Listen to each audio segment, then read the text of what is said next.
and there's intimacy on the radio, and there's naturalness on the radio that can never be replicated on TV. The marvelous resurgence of radio as a political force in this country. News-related radio programming is evolving. There's a huge hole in our dialogue that can be filled by the synthesis of traditional radio and the freedom that comes from a live podcast. You're about to experience Cowboy State Politics live. Here we go.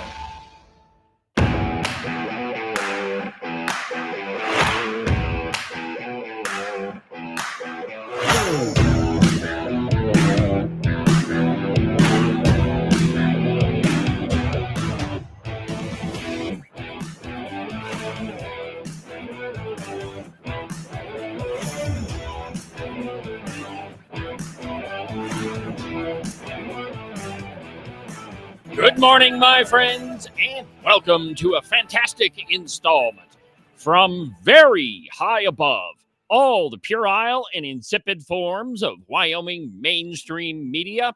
This is Cowboy State Politics. I, of course, am your illustrious host, David Iverson, firmly ensconced behind the silver Cowboy State Politics microphone and broadcasting to you from the base of the Bighorns at the Cowboy State Politics Studio in Sheridan, Wyoming. Good morning, my friends, and welcome to the program. Happy Friday. It's Open Line Friday.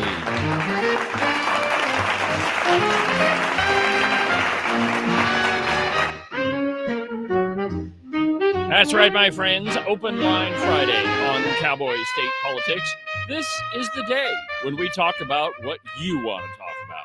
You see, most of the time during the week, if you call in, you kind of have to talk about what I'm visiting about. And, you know, I mean, it's in that way, it's not really that fair to you. But on Friday, the entire show, Willy-nilly. It's all willy-nilly on Friday. But yeah, we'll talk about whatever you want to talk about. If there's a burning question in your mind, maybe you want to talk about the upcoming GOP election that's happening in Cody this weekend. Whatever it is, give me a call. The phone number in the studio is 307-374-8989, 307-374-8989.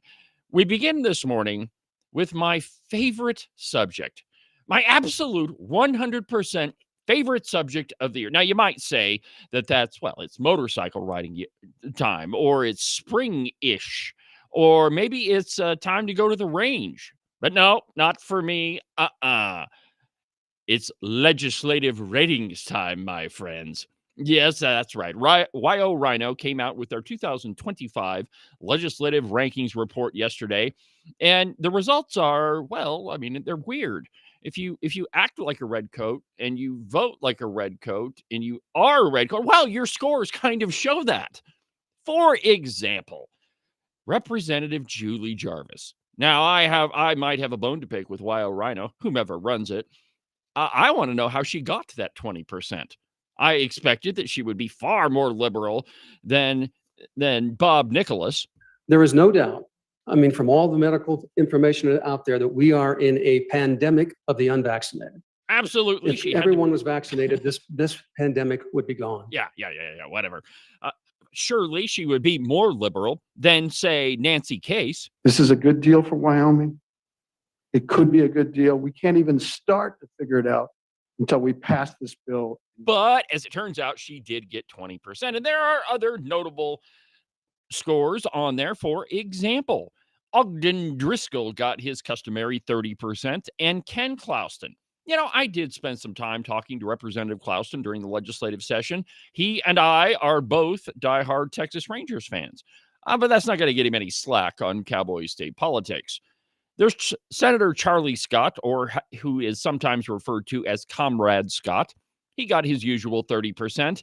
And then I have a bone to pick with you, Agent 29. You got 100%. Now, who did you bribe to pull that one off? If you do the site, you don't have to bribe anybody. That's true. Very, very true. Now, there are others that, you know, are very, very interesting. People that claimed to be conservative, well, that just really aren't. You know, for example, Dan Larson. Here's a good one. 55%. Now, I guess we should discuss how exactly all of these ratings happen. Generally speaking, Wild Rhino rates 10 bills based upon largely the Republican Party platform. And I mean, I don't know that there's anything that's exact when you're rating legislation. There's nothing exact when I do it. It's just I give you my opinion of what it is. And essentially, that's what these scores are. So they pick 10 bills and they rate them according to the Republican Party platform. Now, there's an inherent bias in there in that there are only 10 bills. And so, I mean, the argument could be made that, well, maybe they're just cherry picking 10 bills and it's, the ones that they think are going to give the most favorable scores to their people, whomever their people are. However, in the final analysis, when all of the rating sites have come out and released their scores, WyoVote, it was when Evidence-Based Wyoming was operating, when their scores would come out, and WyoRhino, all of them would be pretty consistent, which tells you that it doesn't really matter which part of the data you look at. Your votes are what they are. If you're a redcoat and you act like a redcoat and you vote like a redcoat, weird. You're a redcoat. So let's go through some of the ratings here, and it's WyoRhino. They're rated 100% to 0%. Interestingly, there's only one senator who got a 100% rating this year, and that was Senator Bob Ide. The rest of them, kind of a mixed bag. Now, and I don't know. I guess first we should get Agent 29's take on all of these ratings. I mean, you're in the trenches. You're down in the bottom of the fishbowl. What do you make of all these? I got to figure out which button to push. You kind of put me on the spot. Yeah, well, that's my job.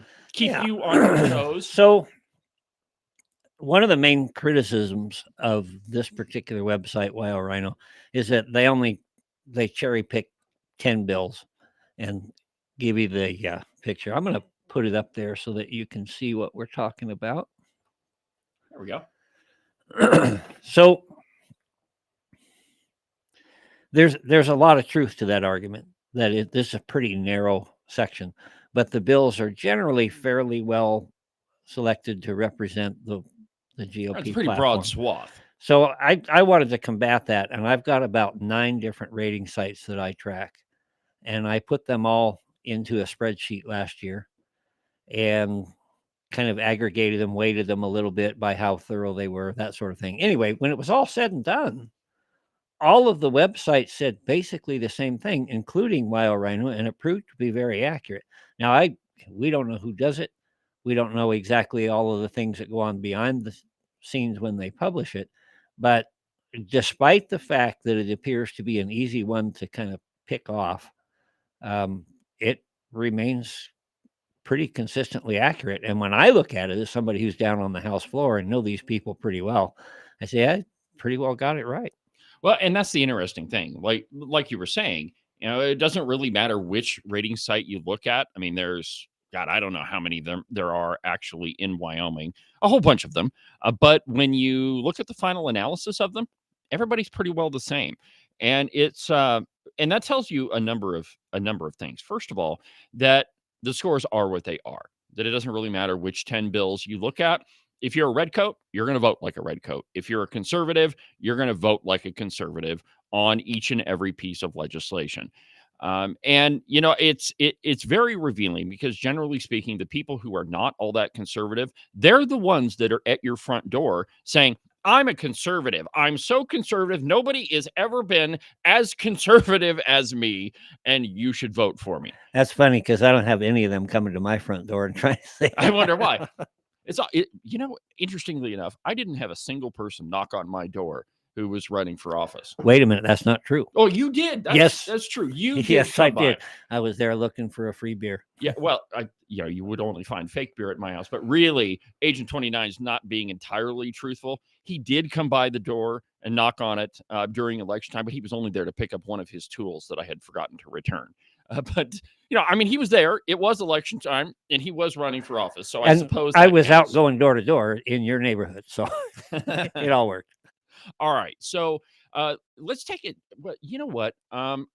Let's go and take a quick break. And I know we're way early, But let's take a break, and then when we come back, I'm going to give you one of the narratives that was floated all across the state before the election, and we're going to see how that lined up with the actual scores. What you're going to find is there's some people that weren't telling you the truth, and we're going to expose it when we come back.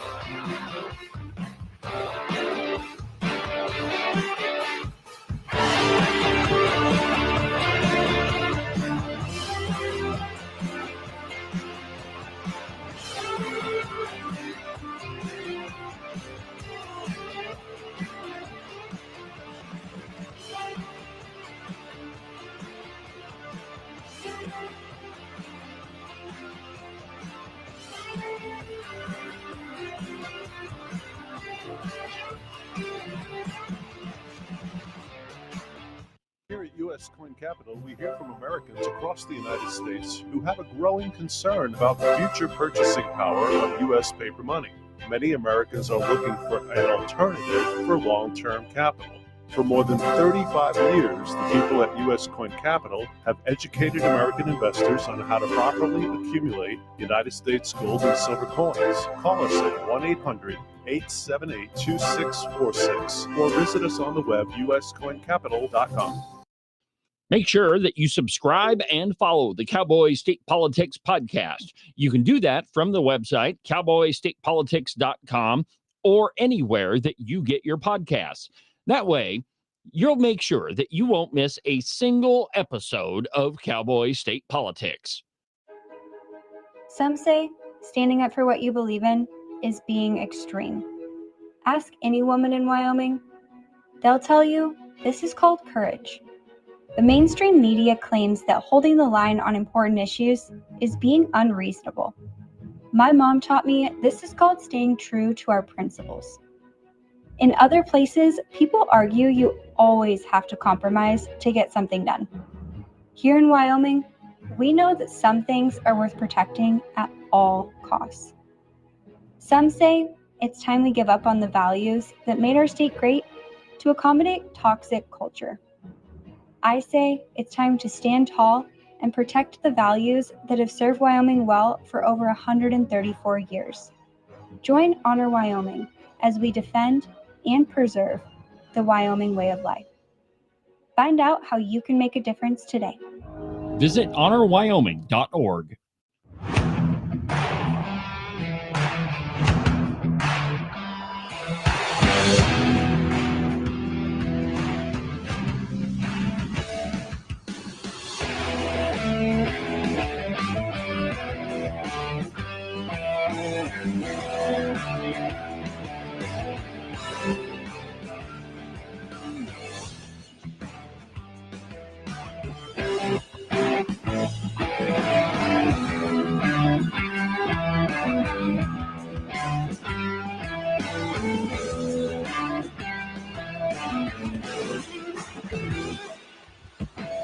Welcome back to the program. It's Open Line Friday on Cowboy State Politics Live, Wyoming's most listened to conservative program. Definitely Wyoming's largest podcast, even though some try to do a little bit better.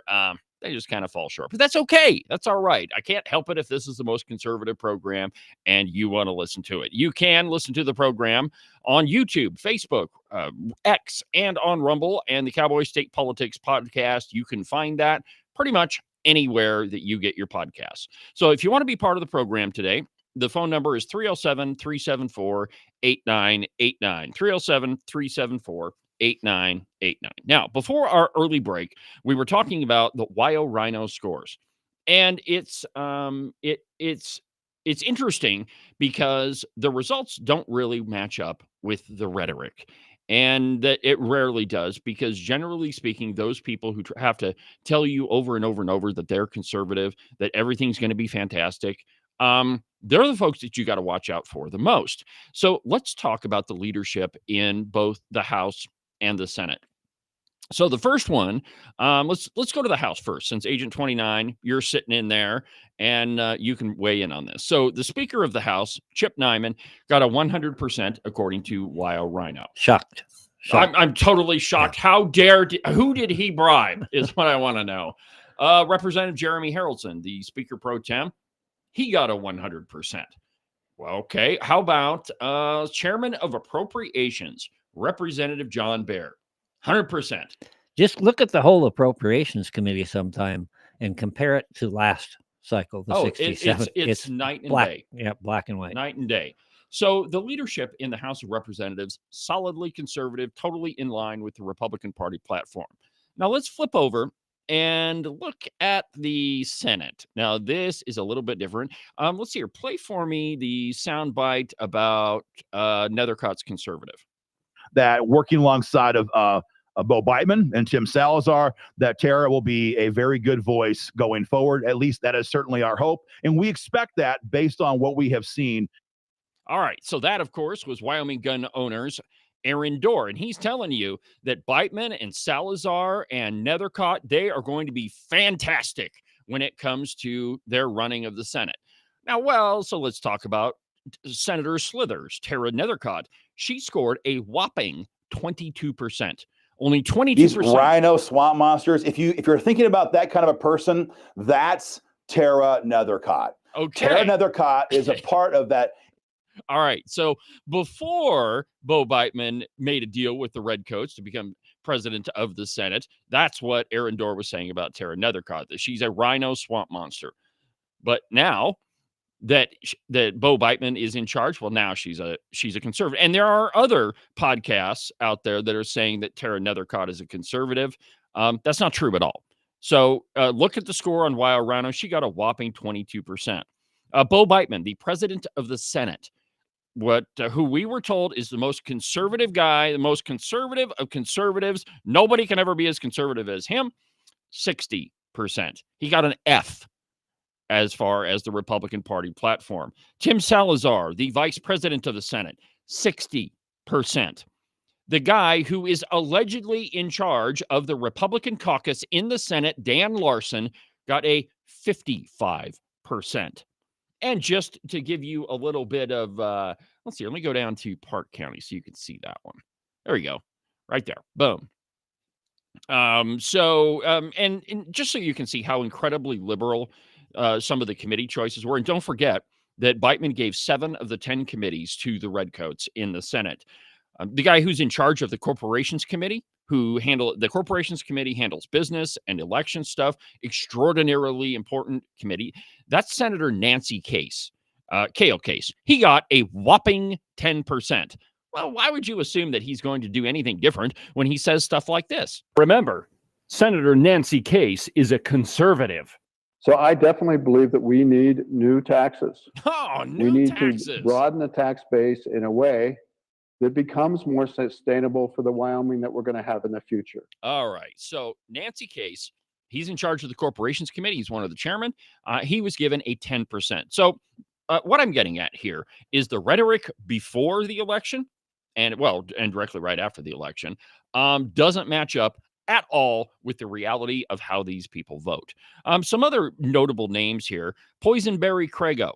He, of course, defeated Mark Jennings for his Senate seat. Crago scores a 30%. And, it's just absolutely amazing. Yeah, listen to Aaron Dorr, what he says. And that's what Barry Crago helped gun owners do this session because he listens to gun owners. Yeah. Barry Crago only listens to a couple of people. One of them is in the downstairs office, and his name is Mark Gordon. And the other one is whomever is writing the Political Action Committee check to his campaign. By the way, it was Barry Crago who ended up with I think he had more donations for political action committees than anybody. It was a huge amount of money. But let's look at some of the other people. So Senator John Kolb from Sweetwater County. Now, everybody would tell you, John Kolb's pretty conservative. He scores a 50%. I mean, absolutely incredible. Or Bob Davis. Bob is from Carbon County. And no surprise to me, but he only scores a 50%. And then in Teton County, this one I find hilarious because if you talk to Andrew Byron, in fact, there was an article in the Jackson Hole News and Guide not that long ago that said that Andrew Byron is a conservative. Yeah. Well, he votes with the Democrats about 60% of the time, so I don't know how conservative that is. Dum Dum J.D. Williams. Over in the House, 50% of the time. If you watch any of his videos that he posts on his Facebook page, he'll tell you that he is the most conservative guy and nobody could be more conservative than him. Well, if you compare that, You keep using the word. I don't think it means what you think it means. Senator Dan Dockstader over in Lincoln County, 55%. And the list goes on and on. Bob Nicholas. Bob got a 0. Bob Nicholas, the guy that said we are in a pandemic of the unvaccinated. Absolutely incredible. Who also used to be the chairman of appropriations. When you go to the other rating sites come out, they'll rank the Democrats as well, and they put them all in there. And Bob Nicholas consistently comes out 1 or 2 off of the most liberal people in the things, way more so than several of the Democrats. Well, you're absolutely right. And in according to WyoVote, Bob Nicholas is more liberal than some of the Democrats. He showed up below him and Harshman, I think. Landon Brown, 40%. Lee Filer, this one's a surprise to nobody. Of course, I interviewed him twice before the election, and he scores a 44%. Senator Pappas, 11%. It's just absolutely incredible. And let's see here. Who else? Representative Connolly, a whopping 50% of the time. And she was happy with that. I was with her yesterday at a forum. How did that go? And she looked at that. She said, 50, I'm right in the middle. That's where I want to be. Does she understand that that's an F? That's a failing grade, that really, if you're scoring a 50% on the Republican Party platform, you are not a Republican? I don't know. Well, a couple of takeaways from WyoRhino and their scores.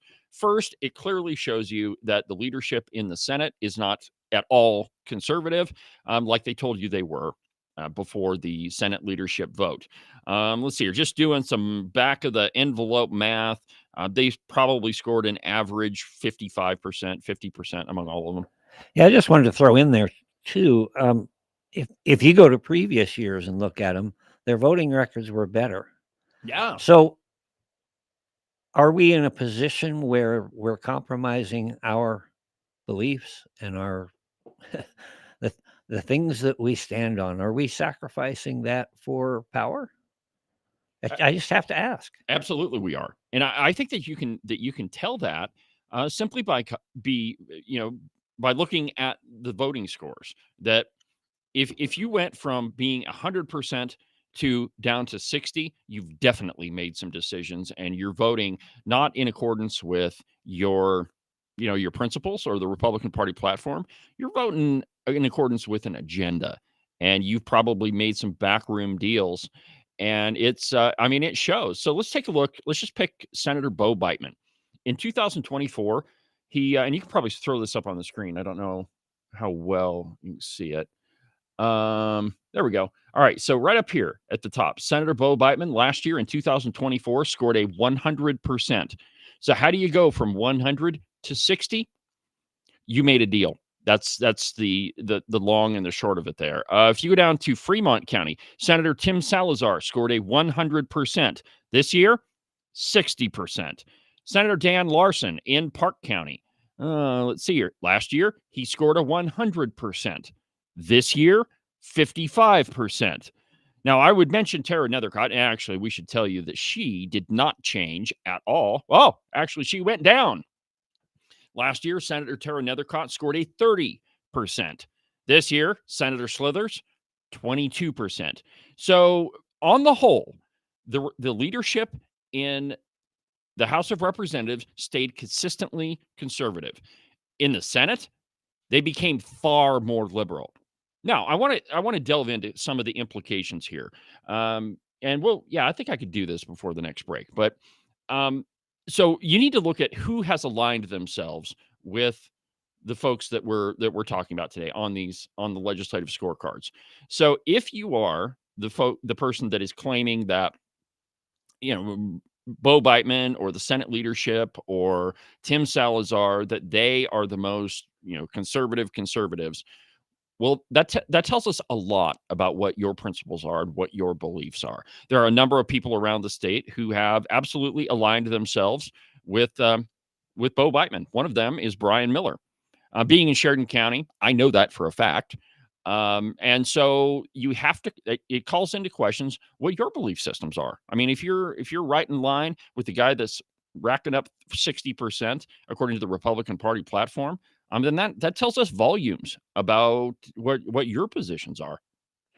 I would say this. This is preliminary. You know, we've got one rating site so Sure, far. absolutely. And we put quite a bit of stock into that. I do because I score well. Because it benefits you. Yeah, and I admit that freely. But I think let's watch and see what happens when the other rating sites come out. Do they support this idea that somebody went from 100 to a 60? Absolutely. That to me is more critical than somebody that is remaining very consistent. That just means that's who they are. Yeah. But something happened there. I think you're exactly right. And you can't go from, and let's just talk about, like college, right? If you've got a straight A student and they're doing great and they've got a 4.0 and everything's rocking and rolling, and the next semester they're throwing up D's and F's, well, the culprit is probably they're partying too much and not studying books. I mean, they're more interested in beer and girls than they are history books. But generally something did happen. And I think you're exactly right, Ken, that if you went from a 100% down to middle of the road, well, you made a deal somewhere that, I mean, you definitely sacrificed your principles. Yeah. Now, to be totally fair, yeah, it's also possible that whoever does Wow Rhino just got a little bit upset and selected it to kind of ding them. Okay, that's conceivably possible. That's a possibility. But that's why I say let's see what the other rating sites do when they come out. But I will bet, because I was there, I'll bet that the other sites will go ahead and confirm. Well, I think what that if you look at previous years' scorecards from Wyo Rhino and you compare them to, say, WyoVote, which, by the way, I think that WyoVote is by far the most accurate, just simply because there's a dearth of data. But the scores, they're pretty consistent all the way across the board. Like you mentioned at the top of the program, if you look at those 9 different rating sites, some of them state, based, some of them nationally based, they're all pretty much the same. Yeah. Yeah. And just if you're wondering about those, you can go to Cross Creek Media, crosscreekmedia.com, and there's an opinions page on there, and you will see rating sites listed. Now, a lot of them haven't been updated for a while, but you can go through there and find most of the people that are rated and get a little bit of history.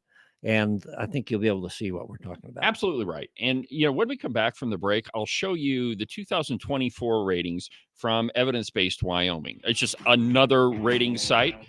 And we'll go through and I'll tell you exactly how those other sites rate their legislators and how that works out. But again, previous years, everything's pretty well the same. So anyway, we'll do that. Let me come back.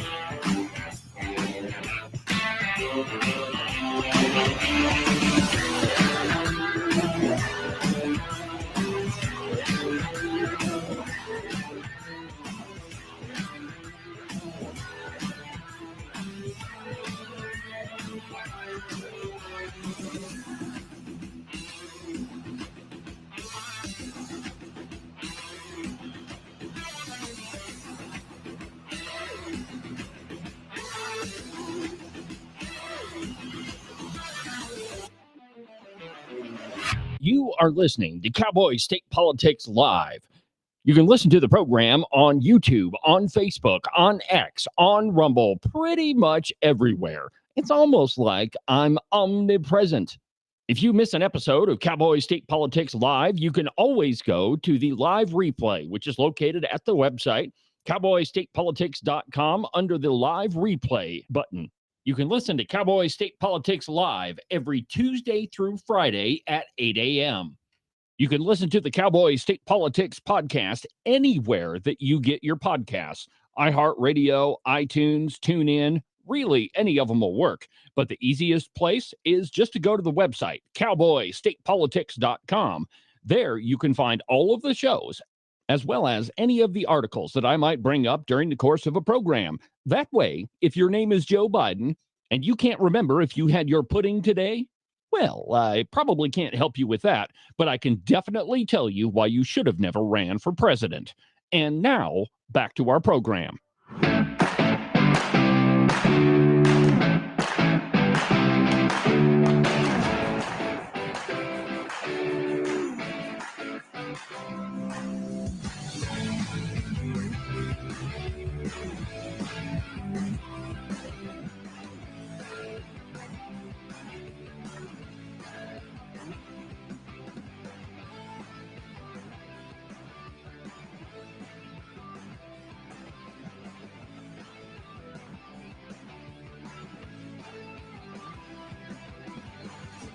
Welcome back to the program, Cowboy State Politics Live on Open Line Friday. If you want to be part of the show, the phone number here in the studio is 307-374-8989, 307-374-8989. Go ahead and give me a call if there's something on your mind that you want to opine. Let's go ahead and talk to Mark Baker, former Representative Mark Baker from Rock Springs. How are we doing, Representative? Hey, I'm doing well. How you doing, David? Good, man. It's been a long time. How you been doing? I'm doing okay. How you doing, Ken? Good to hear from you. Well, I don't know if you can hear me or not, the way this is set up, but hey, Yeah. It's been a while, man. Yeah, good to hear you. Thanks for doing the show and thanks for taking my call. Yeah. So what's on your mind, Mark? I just wanted to talk a second about the Freedom Caucus, and there's an attempt here in Rock Springs and in Sweetwater County to really use them as a scapegoat for decisions that have been made in the past.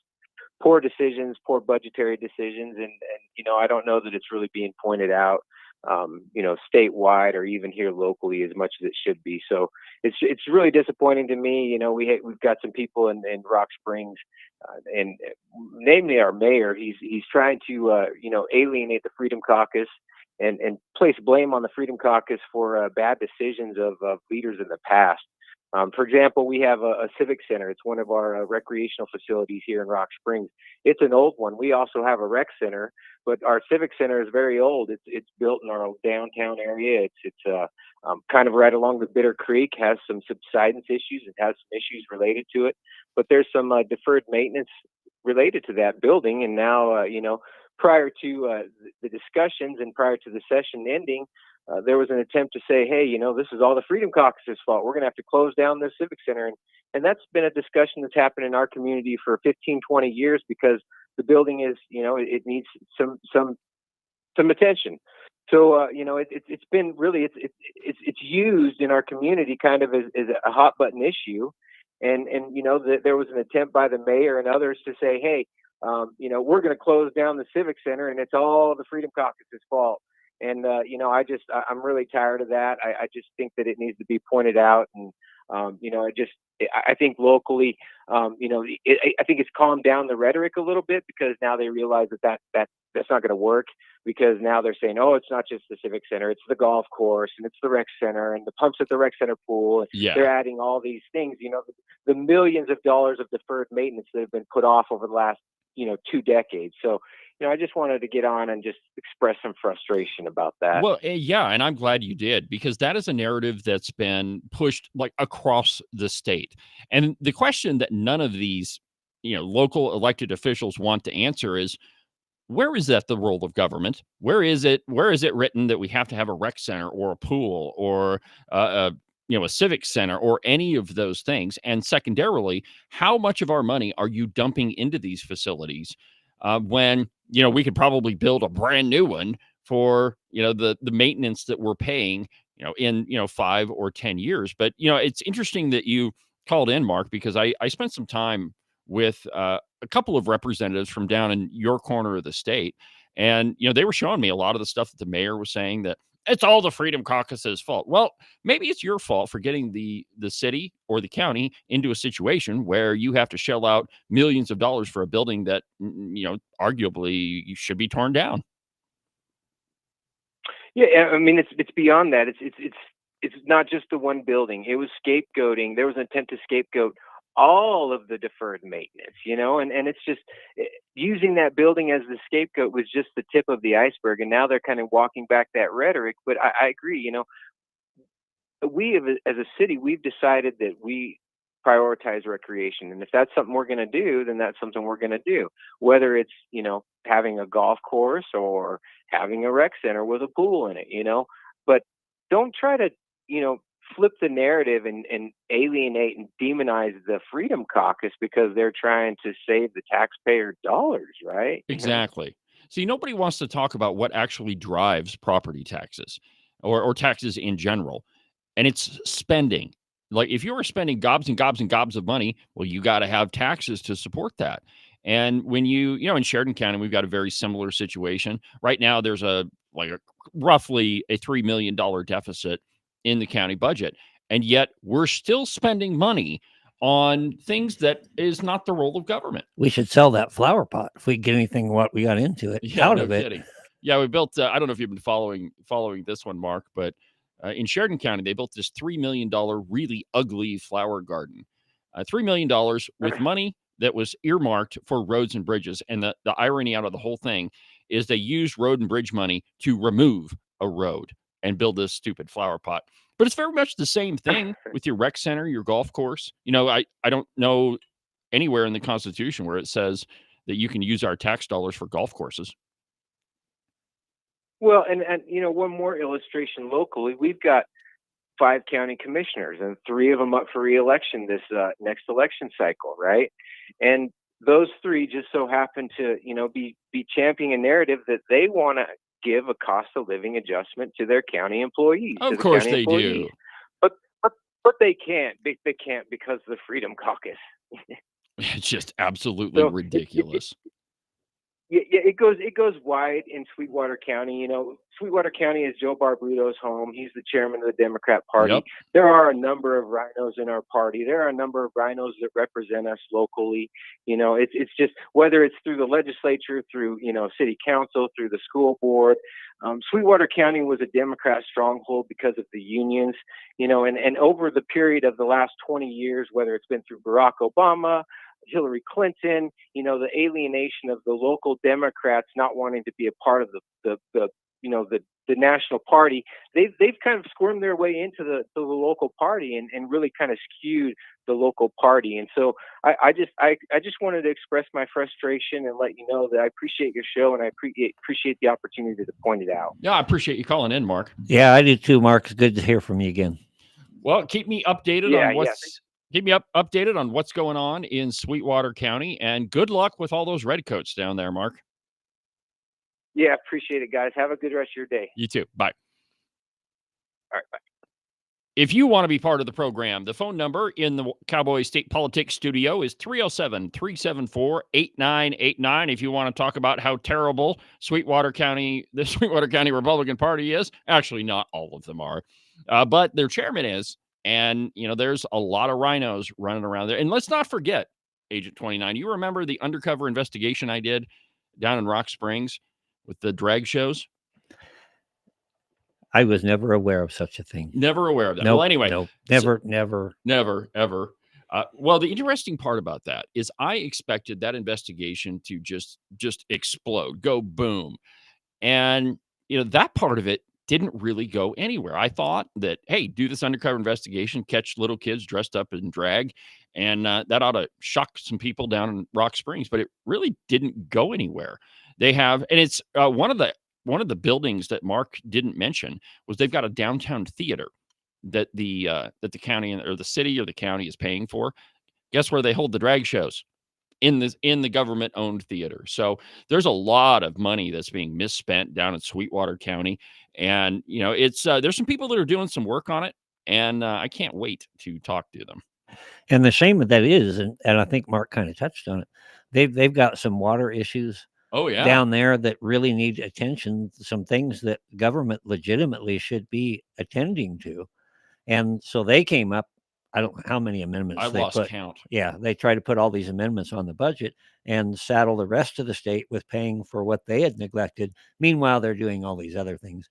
So What was that? The Bitter Creek? Is that what Yeah, that I was? think that's it. And it's like a lot of water projects. Laprelle is another issue. Things that have just been neglected for years. Look at our highways. Our, YDOT claims to have a $400 million deficit. Um, I don't know whether they do or not. It's hard to judge all that with They them. won't let you audit it. So, but the highways are not in good shape. They're not like they were back in the late 60s, early 70s. And yeah, there are a lot of factors that go into that. But these are the things government should be doing. absolutely. And we waste money doing stupid stuff. Golf courses. Whatever. Yeah. And there are a lot of counties like this. Just about every county has a municipal golf course. Well, that's not the job of the taxpayer to pay for that. Those sort of things should be self-sufficient over and above what you're taking in taxes. And if they're not self-sufficient, then it means that you probably don't need to be doing it, whether it's a pool or a golf course or a drag show theater or whatever. So once again, if you want to be part of the program, the phone number in the studio is 307-374-8989. Before Mark called in, I was going to tell you how all these rating sites work, and they all work a little bit differently. Today, we've been talking about Rhino, but there's another one that, and I don't know if they're going to do anything this year, but it's called Evidence-Based Wyoming, and it's a little bit different. They don't rate bills according to the Republican Party platform. The only thing this website does is tracks how often you vote with the Democrats and how often you vote with the Republicans. If you look at the screen right now, right here, so this column is how often you vote with the Democrats, and this column is how often you vote with the Republicans. And you'll notice those numbers don't add up to 100. Here's why. There's a lot of bills that nobody disagrees on. So, should we turn the lights on in the Capitol? And there's procedural ones, Yeah. Are we going to clean up this other bill? Oh, yeah. Right. That nobody disagrees on. I might argue that maybe we shouldn't turn the lights on in the Capitol or at the prison. No, we got to keep the security gates up on prison. But anyway, that's why the numbers are skewed. And if you look through here, so this column, how often you vote with the Democrats, I mentioned John Kolb. So last year he voted with the Democrats 64.6% of the time. Let's see here. Let's find Salazar. That'd be kind of an interesting one. Let's see here. Where is he? Here he is. Okay. Tim Salazar. Last year, he voted with the Democrats 65% of the time. So a lot of these folks that are telling you that they're conservative, when you get down to it, when you rate the bills, when you actually focus on how often they vote with the Democrats or the Republicans, it's a very, very different picture. Let me show you a different one. So this one is WyoVote, and it's the way that they run their ratings is they rate every roll call vote according to largely the Republican Party platform. You can get on WyoVote's website and you can see their matrice or their rubric or whatever you want to call it, how they rate all their bills. So, I mean, at least they kind of give you a target of how they're rating these bills. And this one, this is all the legislators. So you can see all the House conservatives here are up at the top. And then as you go down, Dan Larson, he's number 21 or he was last year, as far as the conservatives go. Let's see here. Senator Beitman, 26. So, now the thing that's different here is you see these numbers in the kind of pinkish color. That's the result of all the math. Okay. That doesn't equate to a percentage or anything like that. That's just being transparent with how the math worked out. And essentially what they do is they rate all these bills and then they average all the scores for everybody. And that's the result. And so it's a little bit different than Rhino, and it's a little bit different than Evidence-Based Wyoming. But the results, they turn out to be pretty much the same.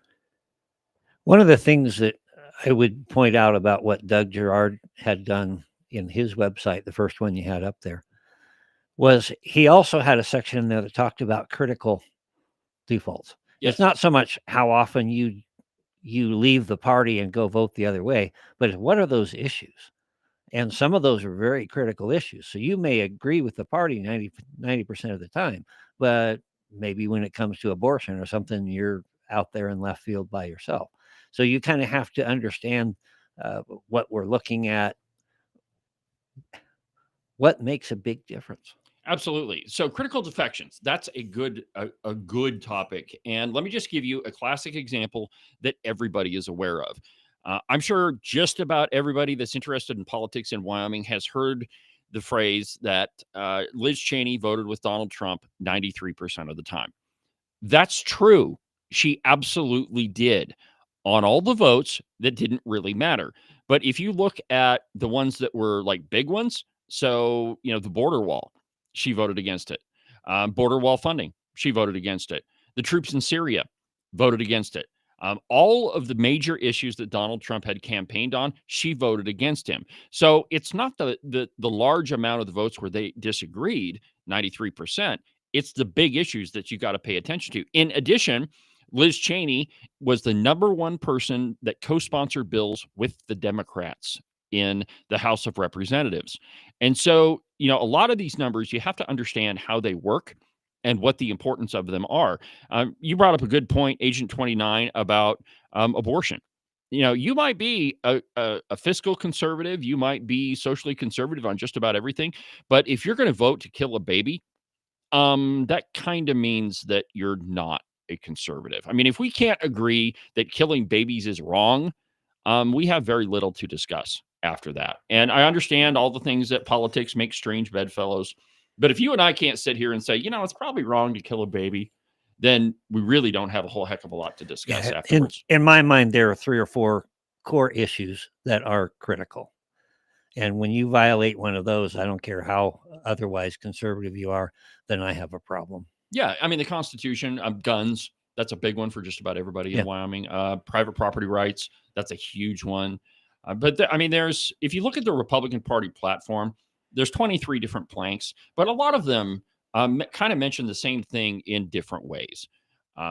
So there's one that talks about family values. Okay, well, you can't be pro-life and against abortion if you don't believe in family values. So a lot of them all tie together. And so, again, it's important to understand how all these rating sites work. And in the coming days and weeks, there will be more of them. We'll finish up the program in just a second. If you want to be part of the program, the phone number in the studio is 307-374-8989. We'll finish up in just a second.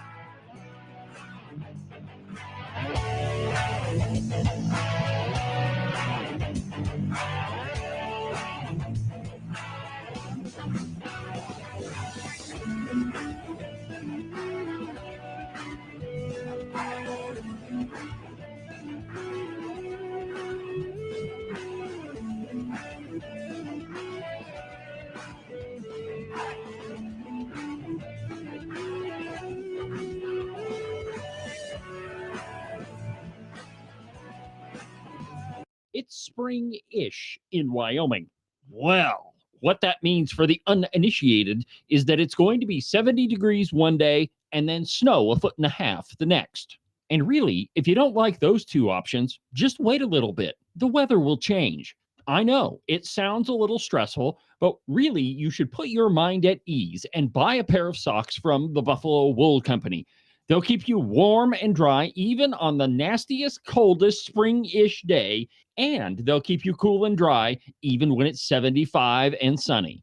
To get you a pair, go to their website, thebuffalowoolco.com. Trust me, you're not going to be disappointed. Are you one of those people that said something like this before Trump became president? I have a house in Spain that is going to be ready right after the election. Siberia, Nova Scotia. I'm definitely moving to Canada. Straight to hell. Iceland, France. Asia's pretty cool. And has the past 5 weeks just been more than you could bear? If that's the case, you have come to the right place. All you need to do is call my friend Rebecca Bextel at Compass Real Estate. She has her fingers on the pulse of the real estate market all across the state of Wyoming. Last year, she sold around $30 million worth of property, everything from small residential properties all the way up to big giant ranches. So if you've got to get the heck out of Dodge, if you've got to be gone Johnson because you can't stand that Trump is the president, call Rebecca Bextel. Her phone number is 307-699-3519. Let me say that one more time for you in case you missed it. 307-699-3519. I've never felt the freedom like I do. I feel stronger every day, don't you?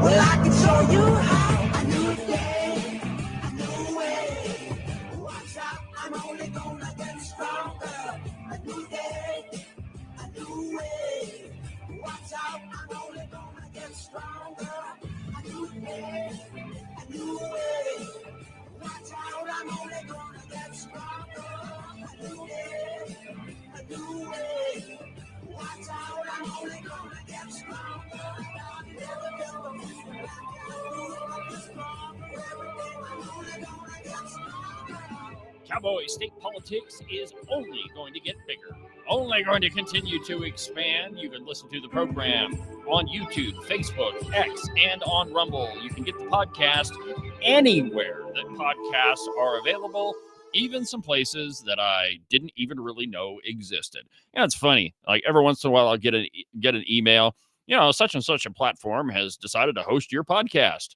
I didn't even know you guys existed, but okay, great. I'll add you to the list. But you can, if you just search for Cowboy State Politics on any search engine, you'll find it, or search for my name. If you want to send me a note, the address is david@cowboystatepolitics.com. Tell me what you think of the show. If you love it, you hate it, you want to be on the program, just shoot me an email. So 307-374-8989 is the number here in the studio. We've still got a few minutes left before I head to Cody for the GOP state elections that are going to be held tomorrow. That's an interesting race. And one of the things that I've been meaning to talk about is the good old boys club. Now, nobody likes that when you're talking about politics, because you end up being, thinking that your voice doesn't matter. That there's a small select group and they just don't pay any attention to, the little guy. How does the little guy interact with politicians? And in Wyoming, it's pretty easy to get a hold of your representative or senator. Most of their numbers are posted. And the truth is, you probably run into them in the grocery store if you pay attention. Of course, Ken, he's usually probably got his hat down so you can't see who it is. Oh, wait, no, that's Mark Gordon.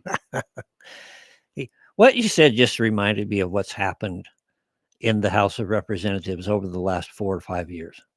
It used to be kind of an elite group. Absolutely did. It was the good old boys club. And there were decisions made in back room. Look at how appropriations was run. And a bunch of grassroots people got together and said, we're not going the direction we want to go. And I'll just remind you, man, you can't read an article without reading about the Freedom Caucus. Oh, yeah. And I mean, that tells you, how effective the Freedom Caucus has been. And, the vast majority of the media is absolutely liberal.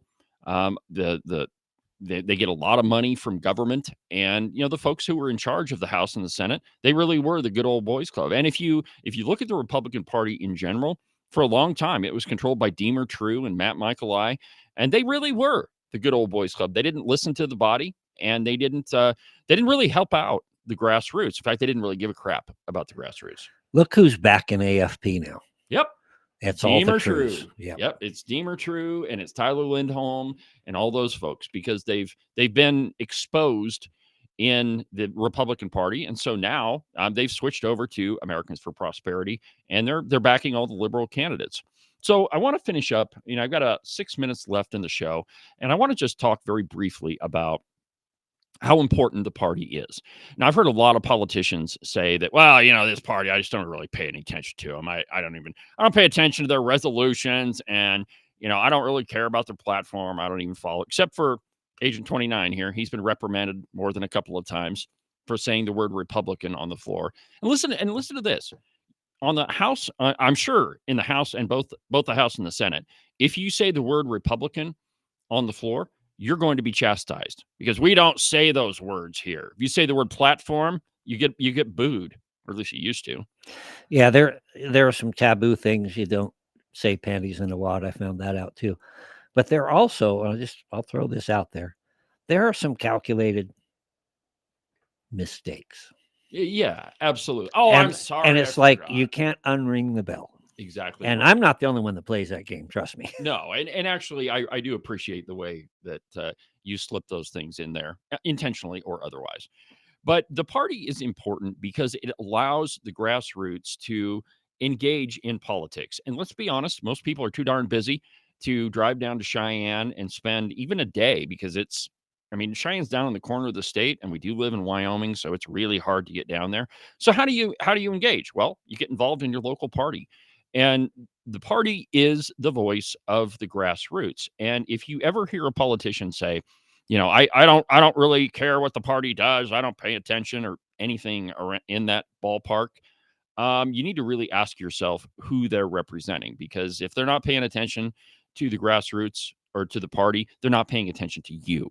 And they don't realize that the only way, so in some cases, the only way that you can engage in politics is with the party. So let me just mention the elections that are coming up. I've had both the candidates for chairman on the program, Brian Miller and Rebecca Bextel. In all transparency, Rebecca is a sponsor of Cowboy State Politics, and I'm very grateful that she is. I think that she's a great person, and you heard her interview. It really is. She does have an American dream type of story. Showed up in Jackson with $20 and made a good life there. And you have to be successful if you're going to live and live and have a nice home in Teton County. Now, the other guy, Brian Miller, he's been the chairman of the Sheridan Republican Party for a really long time. But what I want you to look at is how many times has that guy run for election? A number of them, at least 3, maybe 4 times, and he's lost every single one of them. He hasn't been a precinct person for, 4, 5, 6 years, something like that. Couldn't even win a precinct seat. And yet he was elected chairman. So I guess that does, say at least something about him. But the truth is, who is he courting to try to win this election? Who is he and Ginger Bennett courting? Well, it's all the Redcoats, because they know that most of the conservatives are voting for Rebecca for good reason. Rebecca is an excellent fundraiser. She's very skilled. Yeah, she comes from Teton County. However, she was able to flip Teton County from the Redcoats. She recruited over 70 precinct people to run for office. And I think a lot of some of the success in Sheridan County, you contribute to Brian Miller. Certainly he was the chairman, but I don't think that it's all of it. I've heard a lot of people in Sheridan County say that, some of the success in Sheridan County was not because of, but in spite of Brian Miller. And so I think that Wyoming Republicans have a big choice to make here. I think I don't endorse people. I don't come out and say, I endorse this candidate or that candidate, but I think if you pay attention to what I'm saying on the program, you can pick it up. But there's a big vote happening tomorrow. It's not just a chairman race, it's a vice chairman race. Bob Ferguson, you heard him on the program. He did a great interview with Cowboy State Politics. And Ginger Bennett, she's been in the party for a while. She didn't ask for an interview, and I really wasn't interested, but I would have given her an interview had she called in. So anyway, Republicans have a lot of choices to make tomorrow, and I expect that it will be an interesting election to watch. Well, we've earned up another busy broadcast hour on the program.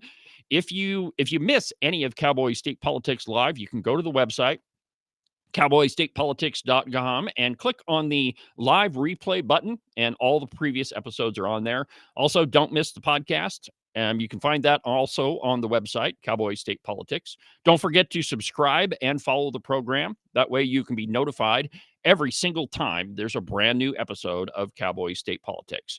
But for now, from the base of the Bighorns at the Cowboy State Politics studio, I'm David Iverson, and this is Cowboy State Politics. Have a good weekend. I'll see you on Monday, Tuesday,